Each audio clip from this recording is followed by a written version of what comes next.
부자들은 경제신문을 읽는다 시간입니다. 오늘 경제면을 장식한 이슈들이 굉장히 뜨겁고 핫해서 많이 담아봤습니다. 저희와 다양한 이슈들 점검하시죠. 정영훈 과장과의 시각 함께합니다. 어서 오세요. 네, 안녕하세요. 네, 안녕하십니까.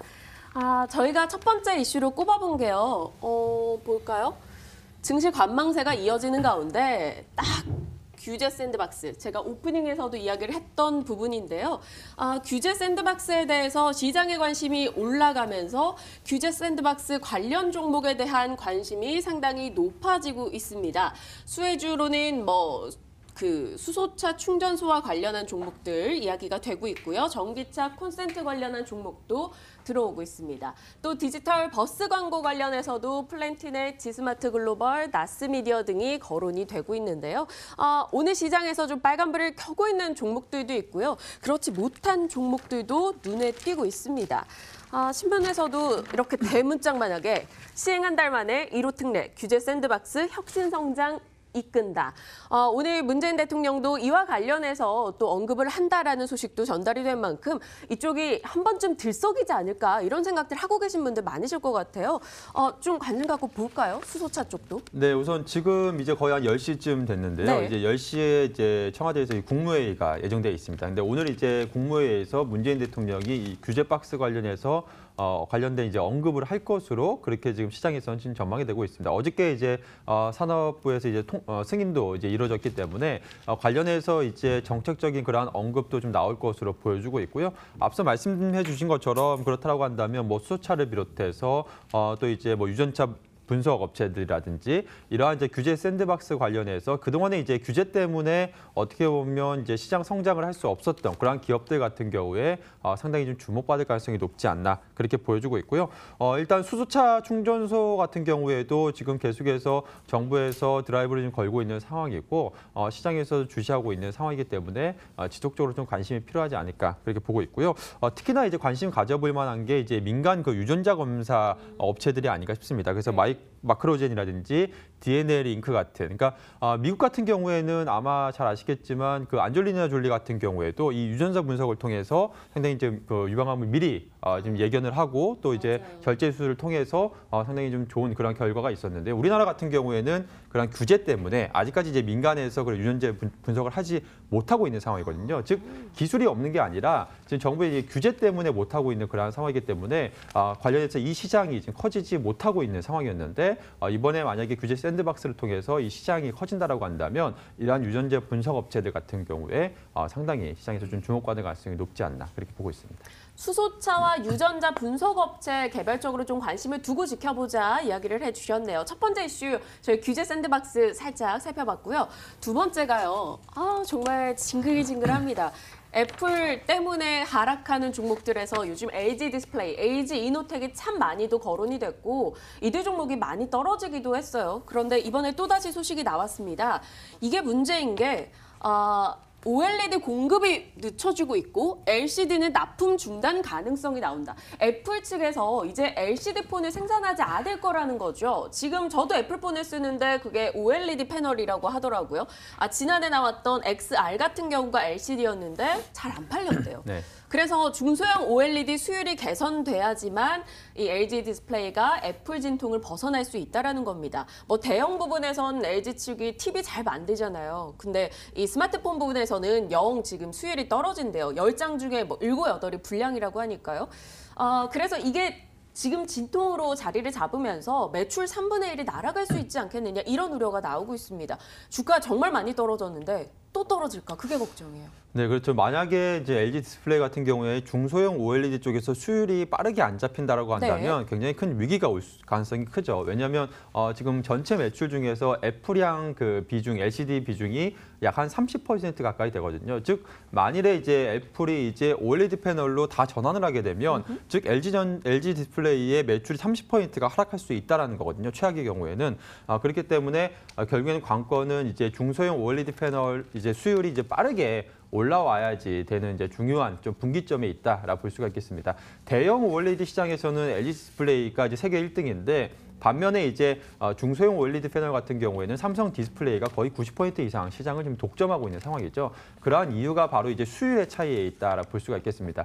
지금 애플 같은 경우에도 LG 디스플레이와 이제 거래를 계속해서 LCD 쪽에서 해왔었는데 OLED 쪽에서는 이제 수율이 안 나오다 보니까 결국에는 애플도 그러면 이제 삼성 디스플레이 쪽으로 방향을 선회할 수밖에 없다라고 볼 수가 있겠고요. 그렇기 때문에 결국에는 과연 이제 올해 내에 LG 디스플레이의 그 중소형 OLED 패널 수율이 얼마만큼 빠르게 올라오느냐가 가장 좀 핵심적인 그런 올해 한 해가 되지 않을까 그렇게 보고 있습니다. 지금 당장 투자 관점에서는 별로인 거죠, 사실. 이번 그렇죠. 이슈 지나갈 때까지는. 네, 지금 그러니까 사실 수율이 언제 잡힐지 뭐 우리가 알 수가 없는 거잖아요. 그렇기 때문에 결국에는 그 부분은 좀 실적이 나와봐야지 알 수 있는 부분이기 때문에 일단 상반기까지는 좀 보수적인 시각으로 좀 봐야 되지 않을까 그렇게 보고 있습니다. 알겠습니다. 일단 LG 디스플레이 뭐 지난해 실적만 놓고 봤을 때도 96%나 영업이익이 급감했습니다. 실적도 좋지 않았는데 그나마 나주던 매출 부분도 사실 애플 측의 공급이 빠져나가게 된다면 어떻게 될지 모른다. 지금 이 관점에서는 LG 디스플레이 투자는 노라고 확답을 해주셨으니까요. 일단은 이 투자 좀 지양해 보시길 바랄게요. 두 번째 종목이었고요. 세 번째 이슈는 어제도 다뤄봤었던 어제와는 조금 사뭇 분위기가 달라진 남양유업 이야기가 될 것 같아요. 남양유업의 국민연금이 배당을 해라라며 정관 변경을 요구했는데 주주 제한을 거부했다고 합니다. 사실 국민연금이 제안했는데 거부하기가 쉽지 않은데 이걸 거부하면서 체면을 구겼다라며 국민연금에 대한 이슈가 다시 한번 거론이 됐는데요. 남양유업 측의 내용을 좀 보면요. 화면 잡아주실까요? 남양유업은 우리가 이 최대 주주나 특수관계인 지분이 무려 53.85%나 되다 보니까요. 네, 이렇게 최대 주주 지분이 많다 보니까 배당을 받아봐야 결국 대주주에게만 이익이 돌아오는 거다. 우리는 대주주 이익을 하지 않고 사내 유보금으로 돌려서 기업 가치를 올리겠다라고 밝혔고요. 국민연금 측에서는 너네는 배당 소득 40% 과세하는 게 싫어서 세금 내는 게 싫어서 그러는 거 아니냐. 이렇게 얘기를 하고 있습니다. 이번 이슈를 통해서 앞으로 국민연금이 배당과 관련한 이야기를 꺼낼 때 다른 기업들도 뭐 주주 제한을 거부할 수 있는 발단이 될 수도 있잖아요. 이런 이야기 어떻게 해석할 수 있을까요, 시장에서? 네, 우선 어제 남양유업 같은 경우에는 어떻게 보면 개별적인 이슈를 좀 봐야 되지 않을까 싶은데요. 그러니까 남양유업 같은 경우에 지금 매출과 이익이 계속해서 지금 감소하고 있습니다. 네. 그래서 사실 지금 유보금은 굉장히 많고 배당 여력은 충분한 상황이지만 뭐 사실 남양유업 측에서 얘기한 것처럼 대주주 일가가 지금 50% 넘는 그러한 지분을 가지고 있거든요. 그래서 이제 소액 주주들보다 대주주가 더 많이 보유하고 있는 상황이어서 사실 배당을 굳이 거부할 필요는 없습니다. 근데 지금 이익이 계속해서 감소하고 있는 상황이고 여기서 뭐 배당 성향을 크게 끌어올린다 한들 배당 수익률이 크게 높아지지 않거든요. 지금 거의 뭐 배당 수익률이 시가 배당률이 거의 뭐 0.1% 정도 수준이기 때문에 여기서 뭐 배당폭을 크게 배당 성향을 올린다 하더라도 뭐 배당 수익률이 뭐 2% 3%까지 올리기는 힘들다라 볼 수가 있겠습니다. 그래서 사실 지금 국민연금이 남양유업에 한 그러한 이제 배당 확대 주주 제한은 지금 시점에서는 좀 시기가 맞지 않는 시점이 아닌가 싶습니다. 지금 결국엔 남양유업의 실적이 좀 좋아지고 그리고 또 매출과 또 MS가 또 회복이 되게 되면 그 이후에 어느 정도 이제 배당 확대를 좀 요구할 수는 있겠지만 지금은 이제 MS도 지금 꺾이고 있는 상황이고 거기에 매출과 이익까지 감소하고 있는 상황에서 무리하게 오히려 또 배당을 확대하게 되면 또 소액주주 입장에서는 기업 가치 측면에서 봤을 때 오히려 이러한 부분이 좀 긍정적이지 않을 수도 있거든요. 그래서 지금 뭐 이번 남양유업 이슈 같은 경우에는 굳이 뭐 국민연금의 배당 확대 제한 이슈 관련해서는 뭐 크게 미치는 영향은 제한적이지 않을까 그렇게 보고 있습니다. 오늘 뭐 주가도 남양유업은 상승했다 하락했다 강보합 약보합을 좀 거듭하고 있는데요. 일단은 이번 이슈에 대해서는 좀 중립적으로 저희 해석해봐도 될 것 같다 의견을 주셨어요. 다음으로 가볼까요? 이 내용이 뭘까? 중국 소비 침체가 심각하다. 춘제 매출 증가율도 역대 최저를 기록했다라는 소식이 전달되고 있습니다. 오늘 오프라인 신문에도 머니투데이 기사로 딱 하니 떴어요. 뚝 떨어진 소비 증가율, 시들해진 중국 춘제라면서 중국 춘제 소비 증가율이 이렇게 올라갔다가 2018년도부터 꺾이는 모습을 보여주고 있습니다. 내용을 보면 소매나 요식업 매출, 여행객 수, 관광 수입이 중국 내부에서 지속적으로 작년 대비 춘절 매출이 떨어지고 있다는 거예요. 물론 이건 중국 내부적인 이슈입니다. 하지만 자국에서도 돈을 안 쓰는 이들이 나와서야 돈을 쓰겠습니까? 요즘에 중국 소비주에 대해서 침체되는 요소로도 꼽히기도 하고요. 어떨까요? 이제 중국 소비 관련주 저희 좀 보수적 대응해야 될까요?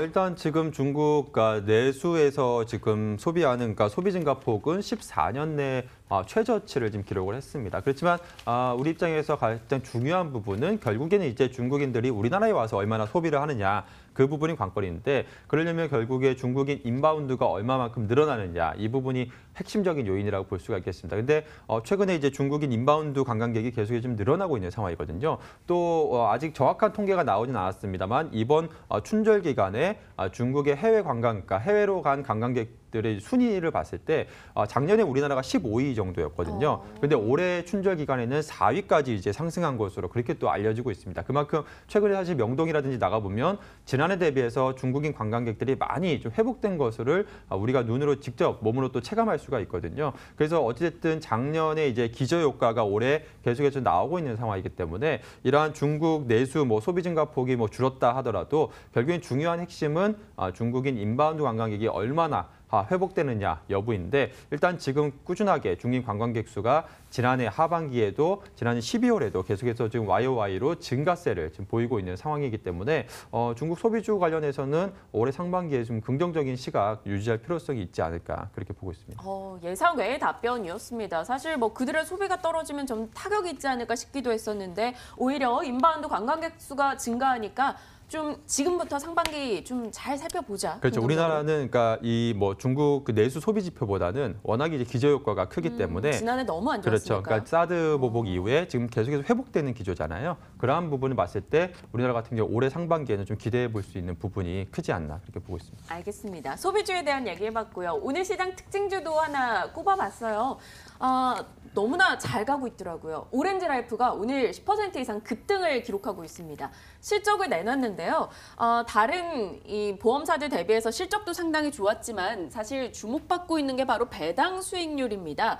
배당 수익률 9%, 배당 성향이 무려 68%나 되더라고요. 앞서 남양유업이 끌어올려서 17%였어요. 코스피 평균이 33%, 근데 68%면 저 살 것 같아요. 오렌지 라이프 9% 들고만 있어도 수익이면 살 것 같아요. 네. 살까요? 그렇죠. 오늘 이제 주가가 이제 상승하는 이유죠. 그러니까 지금 배당 수익률 9%라고 한다면, 그러니까 즉 주가가 이제 하반 경제수익이 높다라는 얘기거든요. 다만 이제 배당 성향이 좀 높다라는 점은 좀 단점이라고 할 수가 있겠습니다. 만일에 배당 성향이 한 30~40%인데 배당 수익률이 9%다. 그러면 굉장히 좋은 거죠. 근데 네. 여기서 더 배당 성향을 또 확대할, 그러니까 이익이 증가하지 않으면 더 이상 크게 늘리기는 힘든 상황이잖아요. 그렇기 때문에 지금 시점에서 오렌지 라이프 같은 경우에 결국에는 향후 이익 개선세가 관건이다. 이익이 늘어나야지 결국에는 지금 배당 성향을 유지할 수가 있는 상황이기 때문에 결국에는 향후 이제 이익 개선세가 좀 관건이다라고 볼 수가 있겠고요. 다만 이제 지금 배당 수익률이 한 8~9% 된다라고 한다면 여기서 주가가 추가적으로 하락할 가능성은 좀 제한적이지 않나 그렇게 보고 있고요. 다만 주가 업사이드가 이제 얼마만큼 이제 클지 여부는 결국에는 올해 실적 개선 폭에 달려 있는 부분이기 때문에 오늘 이제 주가가 이제 일단 배당 이제 높은 이제 고배당 기대감에 주가가 이제 상승하고 있는 상황인데요. 추가적으로 한 10에서 한 20% 정도는 추가 상승이 어려워요. 10에서 20% 상승하더라도 배당 수익률이 한 7%, 6~7% 가까이 되거든요. 그렇기 때문에 배당 수익률 한 6~7%대까지는 충분히 업사이드 기대해봐도 좋지 않을까 그렇게 보고 있습니다. 알겠습니다. 오렌지 라이프 긍정적으로 바라보는 시선 건네해 주셨네요. 오늘 경제면에 나온 다양한 이슈를 통해서 증시를 들여다봤습니다. 부자들은 경제신문을 읽는다였습니다.